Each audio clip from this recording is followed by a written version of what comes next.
Explore with Himadri চ্যানেলের আমি হিমাদ্রি। আজকে 31শে ডিসেম্বর 2023 সাহেবনগর হাই স্কুলে একটি আলোচনা সভা হয়েছে। আলোচ্য বিষয় ছিল মাহেশ্ব কৈবর্ত গৌরবগাথা এবং রানী রাসমণি ধাম গঠন। এবং এই যে সভাটা হলো, সেই সভার কিছু কিছু অংশ আপনাদের সামনে তুলে ধরব। আপনাদের কাছে অনুরোধ, আপনারা শেষ পর্যন্ত থাকবেন এবং দেখবেন যে এই যে এর উদ্দেশ্য কী এবং কেমন সফল হয়েছে। তাহলে আসুন বন্ধুরা, দেরি না করে এই যে সভাটা হলো, সেই সভাটা কতটা সফল হয়েছে সেটা আপনাদের সামনে তুলে ধরছি।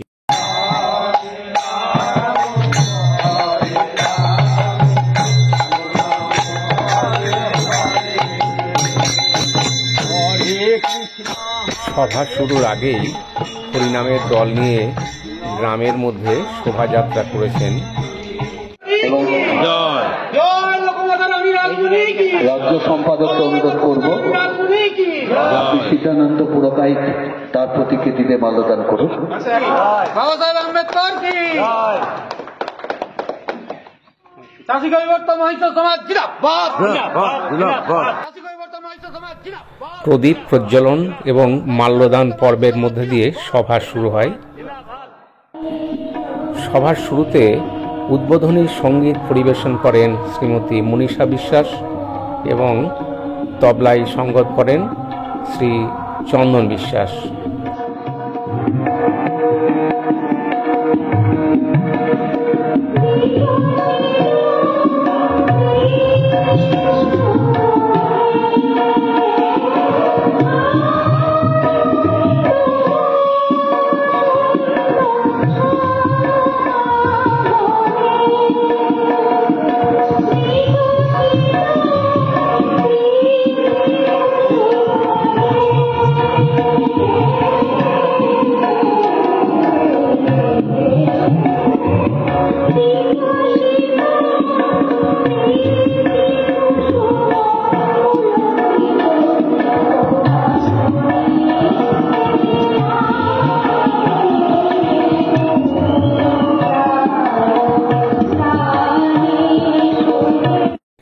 সভার শুরুতে স্বাগত ভাষণ দেন এলাকার নেতা তথা আহ্বায়ক সোমনাথ বিশ্বাস। কিংবা 10 দিন হলো আপনি 10 টাকা একবারে রাখলেন, এই যে সঞ্চয়টা হবে আমাদের রাসমণি ধামের যে ওখানে মেলা হয়, সেই মেলায় সেখানে রাসমণি ধামের সেই মানে আমাদের এই অর্থভাণ্ডারটা তৈরি হবে। আমাদের এখান থেকে কর্মীরা 3 মাস অন্তর সেটা সংগ্রহ করতে পারে কিংবা 6 মাস অন্তর সংগ্রহ করবে। আপনার এই ক্ষুদ্র ক্ষুদ্র আপনাদের এই সঞ্চয়ের মাধ্যমে আমাদের বৃহৎ কাজ হবে। হালি শহরে যারা গেছেন, এবার যে প্রথম আমাদের রাসমণি ধামের অনুষ্ঠান হয়েছিল তারা জানেন। সেই অনুষ্ঠানের ওখানে একটা বিরাট খরচ, ওখানে একটা বিরাট পরিকল্পনা আছে। তা সেই আপনাদের ক্ষুদ্র ক্ষুদ্র সঞ্চয় আপনারা করবেন। এটা আপনাদের ঠাকুর ঘরে বা যেখানে পূজা করেন তার পাশে এই কৌটাটা রাখবেন। তাই আপনাদের কাছে অনুরোধ, এই রাসমণি ধামের কৌটাটা নেন এবং যখন যে অনুষ্ঠান, প্রতি বছর হবে এই অনুষ্ঠান, সারা রাজ্যব্যাপী অনুষ্ঠান, তখন আপনাদের এই সঞ্চয় আমাদের কাজে লাগবে। তাই আমরা আবেদন করছি আমাদের সম্পাদক মহাশয়ের হাত থেকে আপনারা এটা গ্রহণ করুন। এরপর আজকের আলোচ্য বিষয়ের উপর ভাষণ দেন অন্যতম আহ্বায়ক তথা এলাকার চাষী কৈবর্ত সমাজের নেতা শ্রী অনিকেত জোয়ারদার। সেই মাহেশমতি সেখানকার অধিবাসীদের মাহেশকে বলা হতো। এটা এর ঐতিহাসিক তেমন কোনো প্রমাণ নেই, এটা মূলত পৌরাণিক কাহিনী।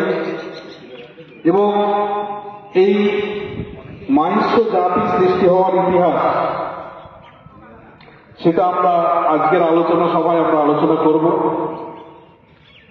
আমরা এই অঞ্চলের যারা অধিবাসী, মূলত তারা কৃষিজীবী, চাষবাস আমাদের হচ্ছে পেশা। পরবর্তীকালে আমাদের এই সম্প্রদায়ের মধ্য থেকে অনেকে বিভিন্ন পেশায় যুক্ত হয়েছে, কিন্তু আমাদের আদি পেশা হচ্ছে চাষবাস এবং আমাদের একটা অংশ তারা মৎস্যজীবী, যারা জেলে কৈবর্ত নামে বা জালিয়া নামে পরিচিত। আর আমরা স্তম্ভ লাগানো এটা প্রকাশনা, তার মানে এটা সরকারি বই।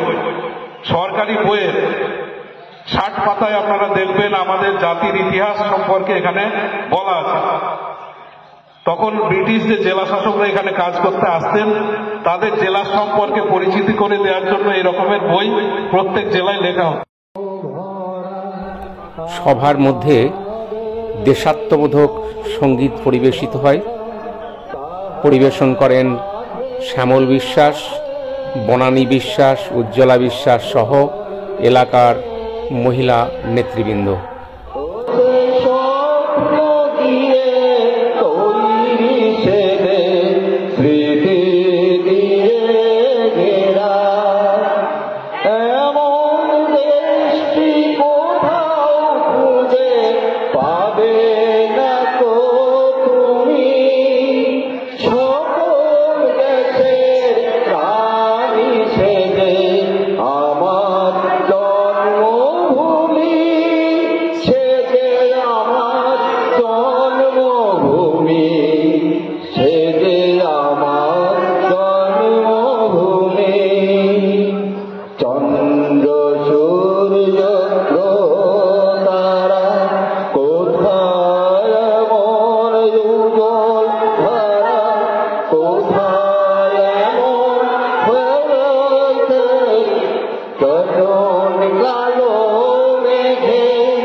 এখন বক্তব্য রাখছেন রাজ্য সম্পাদক সিদ্ধানন্দ পুরকায়েত মহাশয়।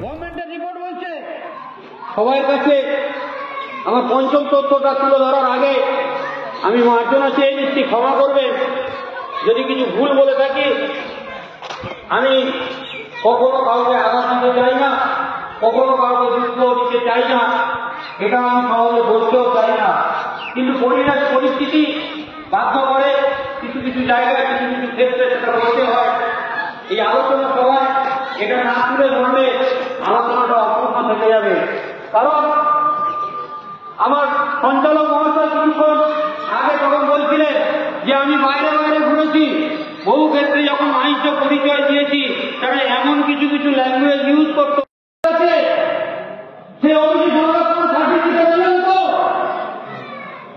তাহলে সেই সংরক্ষণের সার্টিফিকেটটা যদি নিতে হয় তাহলে আগামী দিনে এই যে হত্যার মাটি থেকেই হোক ওই বক্তব্যের নবপরিণত বিষয়ের আপনাদের এই গ্রামে 8টা সদস্য আছে, সমস্ত সদস্যরা মিলে সবাই মিলে অন্তত পক্ষে 2 থেকে 3,000 অ্যাপ্লিকেশন জমা দিই ওবিসি সার্টিফিকেটের জন্য। তার জন্য ফরম্যাট থেকে শুরু করে সব একটা সেট আমি দিয়ে গেলাম এবং আমি আপনাদেরকে সংক্ষেপে বলে নিয়ে যাচ্ছি। লেটেস্ট অর্ডার হচ্ছে যেটা 1204 যে অর্ডার, সেই অর্ডার অনুযায়ী আপনারা ফর্ম ফিল আপ করবেন। সেই ফর্ম ফিল আপ করতে গিয়ে যা যা ডকুমেন্টস লাগে আপনাদের প্রত্যেকের বাড়িতে আছে। যে ডকুমেন্টসটা কেবলমাত্র নেই, ওরা আপনাদের বিডিও অফিসে গেলে একটা কথাই বলবে যে দলিল দাও, দলিল দাও, দলিল দাও। আপনারা পরিষ্কার কথা আমি আপনাদের বলে যাচ্ছি, 3005 অনিকেতদা আছে এখানে, 3005। এবং আমি অনিকেতদা এবং দেবুবাবুকে অনুরোধ করব আপনারা এখানে আইনি সাপোর্টটা দেবেন এবং বিডিওর সাথে আপনারা এসডিওর সাথে এই লড়াইটা করবেন। আমাদের ল অফিসার হিসাবে ভয় পাবেন না, একদম লড়ে নিতে হবে। 3005 অর্ডারটাকে সামনে রাখবেন, যেখানে বলা হচ্ছে ডিড নট ম্যান্ডেটরি এবং বলছে যে it is serious demand prior 1950s did from SC/ST OBC people.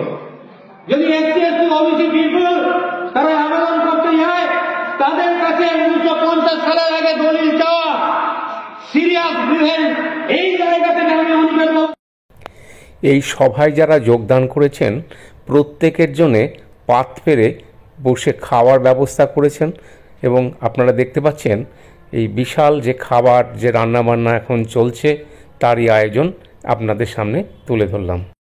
এছাড়া লক্ষণীয় বিষয় হলো সমিতির যারা সদস্য তারা সব নিজেরা সমস্ত রান্নায় হাত লাগিয়েছেন। সভার শেষে প্রত্যেককে বসিয়ে খাওয়ানো হয়েছে এবং যে খাওয়ার যে ব্যবস্থা হয়েছিল এবং রান্নাবান্না সব কিছু কিন্তু খুব সুন্দর হয়েছে। সকলের আন্তরিক প্রচেষ্টা এবং সহযোগিতার মাধ্যমে এই যে আজকের সভা খুব সুন্দরভাবে সফল হয়েছে। আপনাদের দেখার জন্য সভার আমন্ত্রণ পত্রটা আপনাদের সামনে তুলে ধরলাম। ভান্ডার প্রদানের ছবি। এই সমাবেশ এলাকায় সাড়া ফেলে দিয়েছে। এখন বক্তব্য রাখছেন রাজ্য সভাপতি ডক্টর ভাস্কর মহানায়ক। আমি যদি পাই, যদি নিয়মে পাই, যদি আমি পড়ে দেখি সত্যি সত্যি আমি পাই, তাহলে আমি সেটাকে রিফিউজ করবো কেন? সরকার দিচ্ছে, আমি নেব, কিন্তু শুধু সংরক্ষণের মধ্যেই নিজেকে আবদ্ধ রাখবো না। কেন? কারণ সংরক্ষণ হচ্ছে সরকারের দেওয়া জিনিস। আমার নিজের কৃতিত্ব কোথায়? আমি কি করলাম? আমার মেধা দক্ষতা দেখাবো, ফলে আমারও কিছু করণীয় আছে। যদি ওনার মধ্যে ভয়ভীতি থাকতো তো উনি এই বিষয় নিয়ে হাইকোর্টে মামলা করতে যেতে পারতেন। উনি হাইকোর্টে গেছেন এবং দাপিয়ে বলে বেড়াচ্ছেন, সমস্ত তথ্য দিয়ে আপনাদের সামনে হাজির করছেন এবং সারা রাজ্যে দিচ্ছেন। আর এই তথ্যগুলি শুনে আপনাদের এখানে নেতৃত্ব, আমাদের নেতৃত্ব দেবব্রত বাবু হাইকোর্টের অ্যাডভোকেট, উনি বলছেন আমি এই মামলা লড়ব, আমাকে কোনো ফিস দিতে হবে না, আপনারা বলুন আমি এই মামলা লড়ব। তাহলে ওনার ভিতরে এই আগ্রহ যাচ্ছে, যেটা আছে। আমি বলছি সবাই পড়াশোনা করুন, পড়াশোনাতে আসুন, খুঁজে দেখুন নিজেদের ইতিহাস, আমরা কোথা থেকে এলাম। আপনারা পাবেন, এখন ইন্টারনেট অ্যাভেলেবল। রাজ্য সম্পাদকের জ্বালাময়ী ভাষণ আরেকবার শুনুন।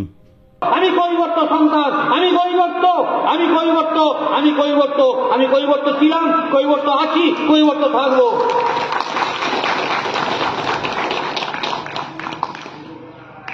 এটা গেল ধর্মের বিষয়। অনিকেত বাবু এটাও বলে গেছেন, আমার পূর্ববর্তী যিনি সঞ্চালনা করছেন তিনিও বলেছেন কৈবর্ত শব্দের অর্থ। ওনারা যে অর্থটা বলেছেন সেটাও সঠিক, তার সঙ্গে আমি একটু সংযোজন করে কৈবর্ত শব্দের অর্থটা বলছি। ও আবর্তে যারা বসবাস করে তারাই হচ্ছে কৈবর্ত। ও শব্দের অর্থ জল, আর আবর্ত শব্দের অর্থ কি? জলকে কেন্দ্র করে, জলকে কেন্দ্র করে যারা জীবন জীবিকা নির্বাহ করে তারাই হচ্ছে কৈবর্ত। এখন বক্তব্য রাখছেন বিশিষ্ট সমাজসেবী ও শিক্ষক শ্রী দেবাশিস বিশ্বাস মহাশয়। লাগে না যোগাযোগ, আত্মিক যোগাযোগ আছে, অন্তরের টান আছে, সেই টান দিয়ে কাজগুলো হয়ে যায়।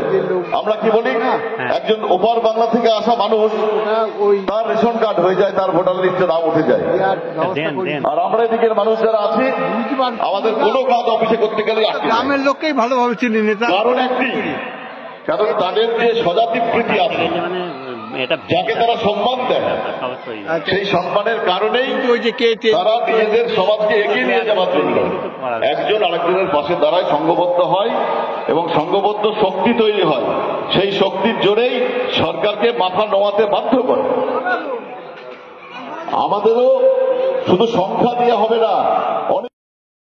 এছাড়া সভায় বক্তব্য রাখেন অ্যাডভোকেট দেবব্রত মণ্ডল মহাশয়, ডক্টর দেবাশিস মণ্ডল মহাশয়। সভার সভাপতিত্ব করেন প্রাক্তন সভাপতি নিমাই চন্দ্র বিশ্বাস। এই সমাবেশ অত্যন্ত সুন্দর এবং সফল হয়েছে। 100 জনকে ভান্ডার প্রদান করা হয় এছাড়া প্রায় 400 জন প্রতিনিধি অংশগ্রহণ করেছিলেন এবং প্রত্যেকের সুন্দর খাওয়া দাওয়ার ব্যবস্থা এই সভা থেকেই করা হয়েছিল। এছাড়া এলাকার বহু আগ্রহী সাধারণ মানুষও এখানে উপস্থিত ছিলেন। আপনাদের ভিডিওটা কেমন লাগলো আপনারা কিন্তু কমেন্ট করে জানাতে ভুলবেন না। আর ভিডিওটা ভালো লাগলে প্লিজ আপনারা সাবস্ক্রাইব, লাইক এবং শেয়ার করবেন। আগামীতে আপনাদের সামনে আবার অন্য কোনো ভিডিও নিয়ে হাজির হব। আজকের মতো এখানেই শেষ করছি। আপনারা সকলে ভালো থাকুন। সকলকে নববর্ষের শুভেচ্ছা জানাই। Happy new year.